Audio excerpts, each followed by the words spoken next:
j'espère que tu vas bien. Bienvenue dans un nouveau vlog. Aujourd'hui, nous sommes le 16 août et ça fait 16 ans. Aujourd'hui, c'est notre anniversaire de mariage. Ça fait 16 ans que je suis mariée. Ça passe tellement vite, mais tellement. Waouh, ça fait déjà 16 ans. Bref, je vous emmène dans un nouveau vlog, mais ce vlog sera un peu différent parce que j'ai envie de te parler des 16 choses que j'ai apprises dans le mariage. Parce que le mariage, c'est beau. Le mariage, la robe blanche le jour du mariage, tu vois la cérémonie, les invités, tu es la reine de la cérémonie, tout le monde te regarde. Bref, c'est beau tout ça. Mais après, la vraie vie du mariage, les célibataires, mariez-vous, vous allez voir ce que c'est que le mariage, c'est beau.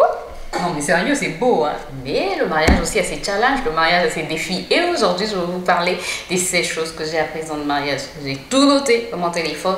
Alors, je les ai notées pêle-mêle. Mais en fait, il y a plus de 16 choses. Il y en a plus.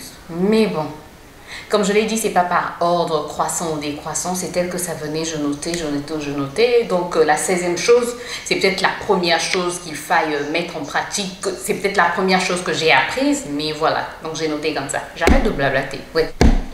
Donc, la première chose que j'ai notée, le mariage, c'est pas pour les enfants. Sincèrement, le mariage, c'est pas pour les enfants. Les gens, aujourd'hui, on parle mariage, surtout dans les églises, et même dans la société en général. La femme, la jeune fille, dès qu'elle a 18 ans, on dirait qu'on lui rabâche tout le temps, tu dois te marier. C'est-à-dire, il y a une pression sourde de la société, de l'église, de la famille, tu dois te marier, tu dois te marier. Alors que le mariage, c'est pas pour les enfants. Quand tu n'es pas prête, ben, quand tu arrives dans le mariage... il y a des choses où tu vas t'énerver alors que tu n'as pas besoin de t'énerver, c'est ça le mariage. Imagine, le mariage, c'est deux personnes différentes, deux personnes qui ont deux éducations différentes. Si tu peux te disputer avec ton frère, avec ta soeur, avec ta mère, avec ton père, bref, avec les gens de ta famille, avec tes amis que tu connais bien, à plus forte raison, une personne que tu ne connais pas, vous venez vivre ensemble.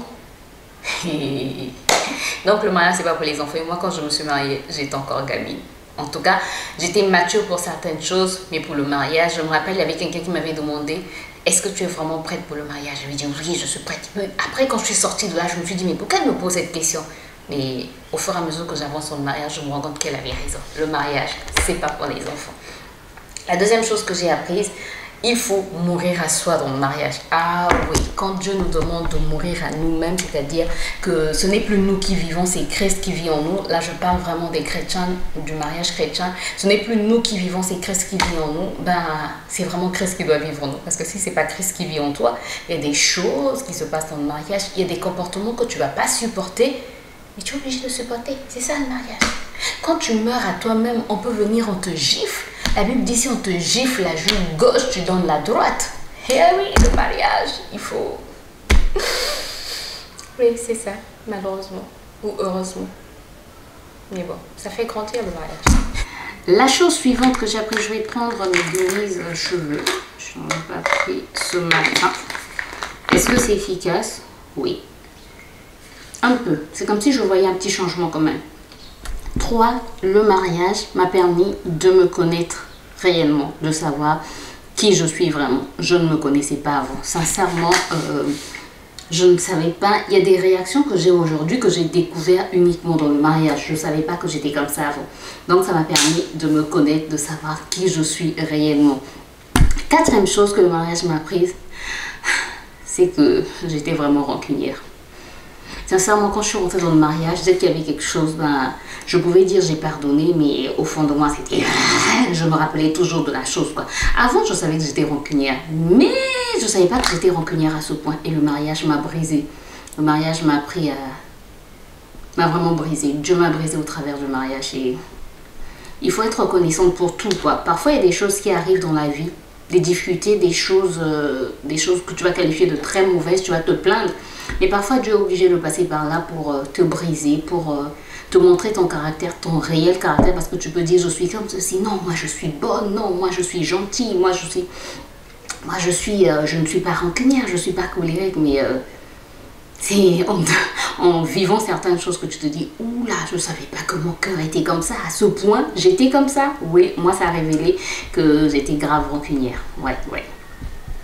Et Dieu m'aide petit à petit. Je ne suis pas encore arrivée là où je veux, mais je ne suis plus là où j'étais hier. Donc c'est déjà une bonne victoire. Qu'est-ce que le mariage m'a encore appris? La cinquième chose que le mariage m'a appris, ça va presque dans le même sens que la quatrième chose, c'est apprendre à pardonner. J'ai appris à pardonner dans le mariage. Sincèrement, j'ai vraiment appris à pardonner. Dans le mariage, on apprend à pardonner. Parce que si tu ne pardonnes pas, tu partiras. Tu partiras. Il y a tellement de choses, mais tellement de choses. Donc, le mariage m'a appris à pardonner. Moins de bruit, s'il te plaît. Bon, on se retrouve dans la cuisine, il est quand même 10 h et j'ai pas encore mangé et j'ai envie de me faire... Oh non! Qu'est-ce qu'il y a? Comment? Qu'est-ce qu'il y a? Je voulais prendre du jus, mais j'ai des pastèques ici. Le fruit bizarre là, je vais l'enlever. Je ne le mange pas. Je ne veux pas le manger du tout. Il a gaspillé mon saucisson dernièrement, donc on l'enlève. Alors, on va passer à la sixième chose que le mariage m'a apprise, c'est que avant j'étais très orgueilleuse. Oui, je l'admets, j'étais orgueilleuse. Parce que j'étais du genre, moi quand je me suis mariée au début, attendez, c'est mieux sans le bruit de la télé. Donc je disais, moi quand je me suis mariée au début, c'était du genre, tu tapes sur la table, moi aussi je tape sur la table. C'est quoi? Je pense que c'est ce que je pensais au fond de moi, je ne le disais pas, mais je le pensais grave. Donc tu fais ceci, je fais cela. Tu penses que quoi? Moi aussi je travaille, moi aussi j'ai de l'argent, moi aussi je suis comme ceci. C'est comme ça que je pensais. Et le mariage, ben, il m'a... Oui, je t'aime. Donc je disais, oups. Donc je disais, avant j'étais vraiment orgueilleuse et le mariage m'a rabaissé. Dieu m'a révélé quel était vraiment l'état de mon corps au mariage. Septième chose, sans Dieu, je n'allais pas y arriver. C'est vrai, quand je me suis mariée, je priais. J'étais déjà chrétienne, mais tu sais, tu peux prier et ne pas mettre Dieu au centre de ta relation, quoi. Ne pas... Je savais qu'il fallait que je mette Dieu dans mon mariage. Je savais qu'il fallait que je prie. Mais Dieu n'était pas au centre. C'est-à-dire, je voulais régler les choses par moi-même. Je voulais faire les choses par moi-même. Je savais que je priais. Mais je ne sais pas comment expliquer ce point-là. Mais je me suis vraiment rendu compte que ben, sans Dieu, je n'allais pas y arriver. Sans Dieu, c'était pas possible. Même si, comme je l'ai dit au départ, je priais. Ah oui, je priais. Avant de me marier, j'ai prié parce que j'ai eu des combats avant le mariage. J'ai prié. Dans le mariage, j'ai continué à prier. Mais je pense que, à vrai dire, je me suis relâchée. Donc, au début de mon mariage, je me suis vraiment relâchée. Et malheureusement, c'était une chose à ne pas faire. Et ben, je me suis rendu compte que sans Dieu, je n'allais pas y arriver, tout simplement. La huitième chose que j'ai apprise, c'est qu'il fallait faire beaucoup de concessions. Dans le mariage, on fait beaucoup de concessions. On ne s'en rend pas souvent compte, mais le mariage est un lieu où on fait beaucoup de concessions. Parce que toi, tu aimes ceci, ton partenaire aime cela, et vous devez trouver un terrain d'entente, sinon ça ne va pas aller. Là, je mets la pastèque, en fait, j'espère que vous voyez quand même. Et je vais mettre mangue et ananas.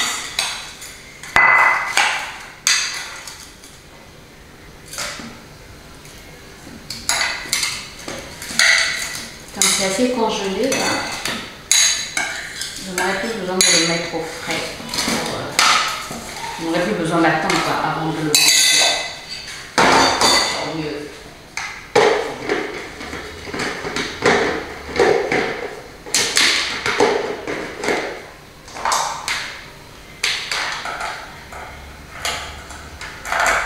Bon, on écrase d'abord, on mixe d'abord ce smoothie et on va continuer.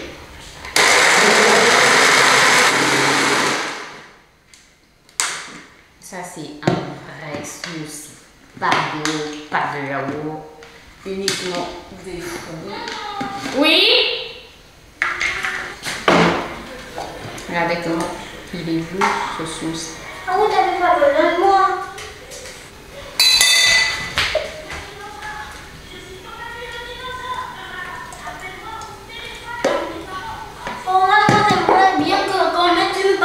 Dedans. Comme ça serait un jus super Et les gants. Mais il y a de la pastèque dedans. Non, de la pastèque. Oui, j'ai mis de la pastèque là.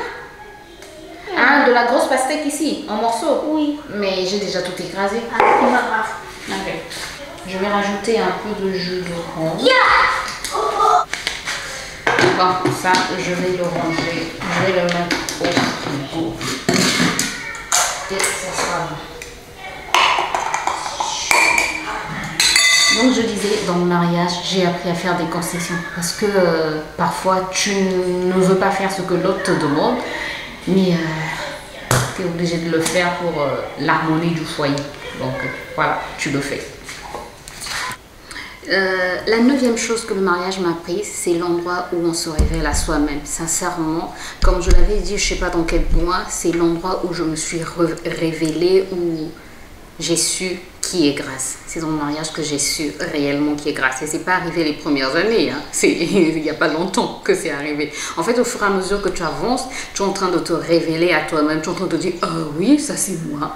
Ah oui, j'étais comme ça. Ah oui, effectivement, tu es en train de te révéler.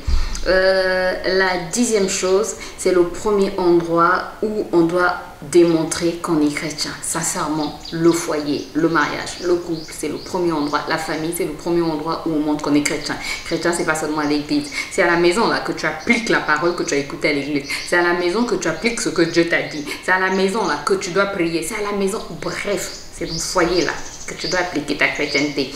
11e chose, mon chien qui aboie. C'est trop bon. Ce qui est intéressant, c'est qu'il n'y a pas de sucre ajouté. Bref.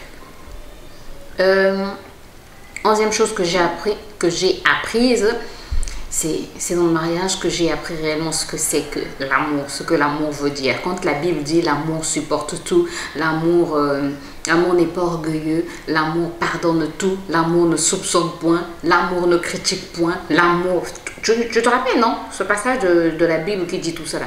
Dans le mariage, là, tu vas bien le comprendre. Non, mais j'ai l'impression que je ne dis que des mauvaises choses. Non, ce ne sont pas des mauvaises choses. Hein. Ce sont des choses, en fait, qui nous bâtissent, qui nous rendent meilleurs. La 12e chose que j'ai apprise, c'est qu'on se marie pour rendre l'autre heureux. Moi, quand je me suis mariée, je pensais que c'était pour que moi, je sois heureuse. C'est pour qu'on me rende heureuse. C'est pour ça, moi, que je me suis mariée. Et je me rends compte qu'aujourd'hui, plusieurs personnes ont cette fausse idée. Plusieurs personnes se marient pour être heureuses. Personne. Mais non, on se marie pour rendre l'autre heureux. Oui, oui, c'est ça. Rappelle-toi ce que la Bible dit de la femme vertueuse. Elle fait tout pour que son homme... Elle fait tout pour faire plaisir à son homme, pour rendre... Comment la Bible dit? Attends. On va pas dire n'importe quoi là. On va dire les vraies choses. La Bible dit dans Proverbe 31 au verset 12, elle lui fait du bien tous les jours de sa vie et jamais du mal. On n'a pas dit ça dépend des circonstances, ça dépend de ce que l'homme a fait. Ça... Non, elle lui fait du bien tous les jours de sa vie et jamais du mal. Donc, tu as compris ce que je voulais dire. Bref, donc c'est dans le mariage que j'ai appris qu'on se marie pour rendre l'autre heureux.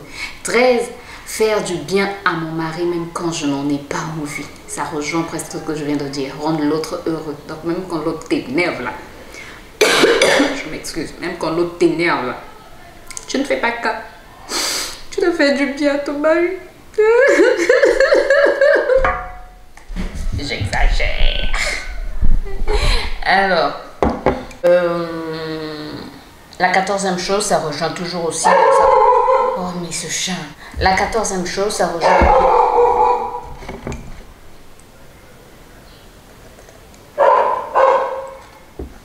La 14e chose, ça rejoint un peu ce que je disais. On ne fait pas toujours ce que l'on veut dans la vie. Dans le mariage, on ne fait pas toujours ce que l'on veut. Non, non, non, tu ne veux pas toujours faire ce que tu veux.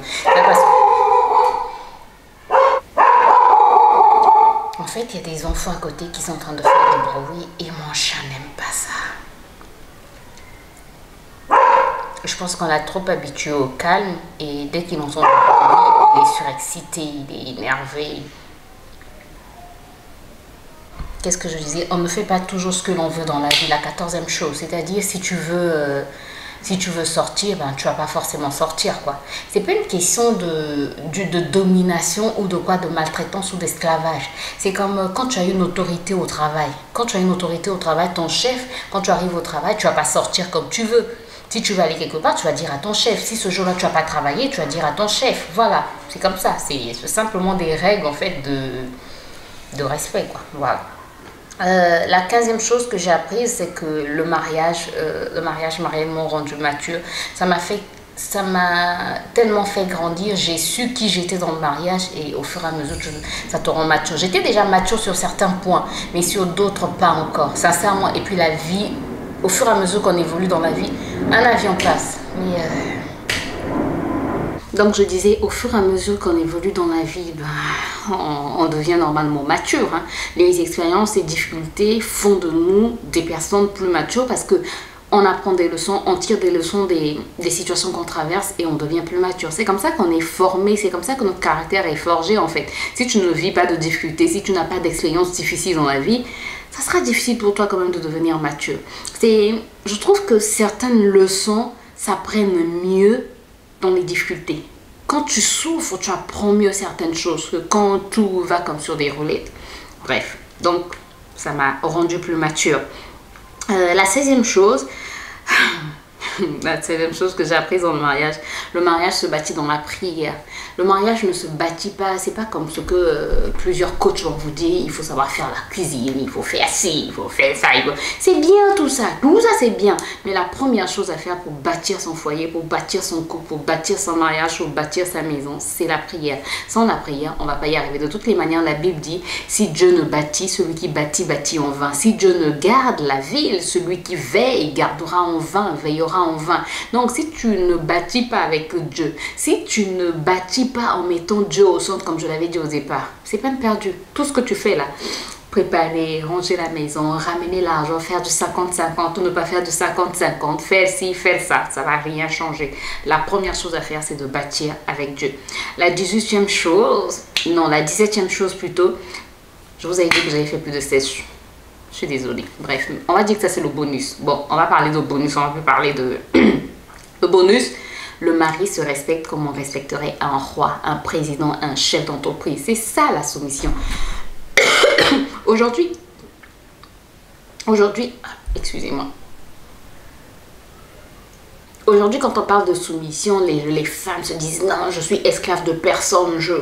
Les femmes aiment trop se rébeller. Les femmes, nous les femmes, on aime trop se rébeller. Vraiment, la soumission, c'est une sorte de respect en fait. Quand tu as un chef d'entreprise, tu le respectes. Tu vas voir aujourd'hui dans la société, les femmes respectent plus les chefs d'entreprise, les femmes respectent plus les présidents, les pasteurs, leurs responsables à l'église, que leur mari. Alors que ton mari, c'est ton roi, c'est ton seigneur. La Bible dit que Sarah appelait Abraham mon seigneur. Pourtant, Abraham n'était pas si clean que ça. Hein?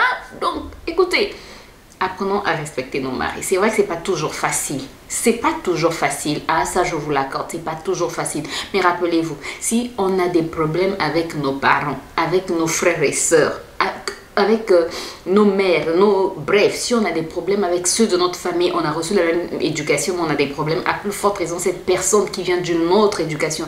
Et encore, non pas seulement une autre éducation, mais qui a aussi d'autres réalités spirituelles. Il ne faut jamais oublier les réalités spirituelles. Et dans le mariage, les réalités spirituelles sont tellement visibles, tellement... C'est pas le mot que je voulais utiliser, tellement importante, non, c'est pas le mot que je voulais utiliser. C'est-à-dire, dans le mariage, tu découvres vraiment les réalités spirituelles. Le monsieur ou la femme, toi, tu viens de ta famille a ses réalités spirituelles.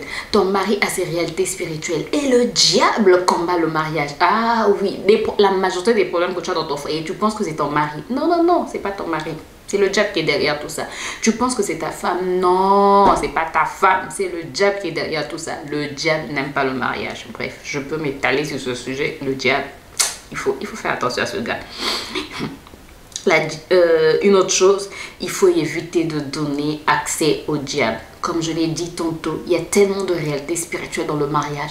Parfois, l'autre se met en colère pour un rien. Tu penses que c'est normal et c'est le diable. Il ne faut pas donner accès. Donc, quand l'un monte, l'autre descend. Je sais, c'est pas toujours facile. Parfois, on a envie de dire les 4 vérités. Tu sais, parfois, la personne a fait ceci. Tu te dis, attends, je vais te dire les 4 vérités. Souviens-toi, c'est le diable qui est derrière ça.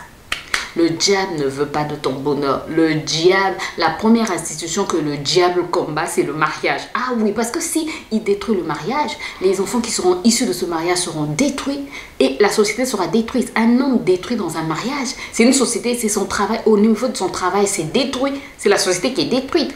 Une femme détruite dans son mariage, c'est la société qui est détruite. Ah oui, voilà pourquoi le diable combat farouchement le mariage. Sincèrement, tout ce qui se passe dans ton mariage là, c'est le diable qui est derrière tout ça. Tu as déjà suivi le film War Room. Si tu ne l'as pas encore suivi, va suivre le film War Room et tu vas te rendre compte que le diable, tu dois vraiment intercéder pour ton mari, pour ta femme, pour ton mariage, pour ton foyer, pour tes enfants, matin, midi, soir. Bref, tu dois vraiment prier pour ton foyer, pour ton mariage, pour ton mari. Et pour terminer cette vidéo, la dernière chose dont j'aimerais te parler, c'est la résilience, la capacité d'une personne à résister à une épreuve brutale, ou encore le dictionnaire dit capacité à absorber une perturbation, à se réorganiser et à continuer de fonctionner de la même manière qu'avant, ou la capacité en fait de résister simplement à une épreuve. Le mariage m'a appris la résilience tout simplement. Oui, on apprend beaucoup de choses dans le mariage, mais le mariage est une bonne chose, je ne veux pas décourager. Un avis encore qui passe. Mais je ne veux pas décourager toutes les personnes qui veulent se marier. Le mariage, c'est une bonne chose. La Bible dit, il n'est pas bon que l'homme soit seul, je le ferai une aide semblable. La femme, tu n'es pas inférieure. Je ne parle pas d'égalité ici parce que je sais que la femme et l'homme ne sont pas égaux. Il n'y a pas d'égalité entre l'homme et la femme. Ça, c'est mon point de vue. Mais tu as un pouvoir extraordinaire. Dieu t'a doté de capacités extraordinaires. Dieu t'a mise à côté d'un homme parce que tu es là pour l'aider. La personne qui vient pour aider, c'est la personne qui est forte, qui a des capacités supérieures. Je ne dis pas que tu es supérieur, mais tu as des capacités, on va utiliser un autre mot, tu as des capacités extraordinaires qui vont faire que je te place à côté d'un homme pour pouvoir l'aider. Donc, ne viens pas à côté de l'homme pour sucer son argent. Ne viens pas à côté de l'homme pour dire, moi, je vais sucer son argent, je vais construire, je vais investir pour moi. Et lui aussi, il investit pour... Bref, non, non, non. Vous formez une famille. Ce n'est pas deux familles différentes. C'est une famille. Et normalement, vous devez être unis et unis surtout dans l'amour de Dieu. N'oublie pas, construis. Toi, la femme, bâtis. Il est écrit que la femme sage bâtit sa maison, mais l'insensé la renverse de ses propres mains. Donc, toi qui es sage, bâtis ta maison avec Dieu, bâtis ton foyer avec Dieu et tu vas voir que ça ira, même s'il y aura des difficultés, mais ça ira. Que Dieu te bénisse.